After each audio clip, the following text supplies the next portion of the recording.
আপনার কি বিচার হওয়া উচিত? মৃত্যুদণ্ড। আপনি কি দোষ স্বীকার করেন আপনার ভুল হয়েছে? অবশ্যই 100 বার আমার মৃত্যুদণ্ড হওয়া উচিত।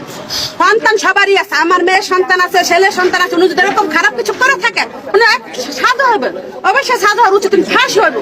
কারণ উনার থেকে আরো মানুষ শিখবো, টিচাররা শিখবো।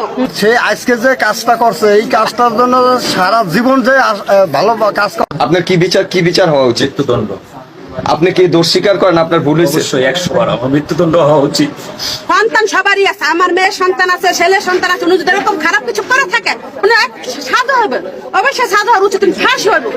কারণ উনার থেকে আরো মানুষ শিখবো, টিচাররা শিখবো। সে আজকে যে কাজটা করছে এই কাজটার জন্য সারা জীবন যে ভালো কাজ আপনার কি বিচার হওয়া উচিত? মৃত্যুদণ্ড। আপনি কি দোষ স্বীকার করেন আপনার ভুল হয়েছে? অবশ্যই 100 বার আমার মৃত্যুদণ্ড হওয়া উচিত। সন্তান সবারই আছে, আমার মেয়ের সন্তান আছে, ছেলের সন্তান আছে। উনি যদি এরকম খারাপ কিছু করে থাকে উনি সাজা হবে, অবশ্যই সাজা হওয়ার উচিত, ফাঁসি হবে। কারণ উনার থেকে আরো মানুষ শিখবো, টিচাররা শিখবো। সে আজকে যে কাজটা করছে এই কাজটার জন্য সারা জীবন যে ভালো কাজ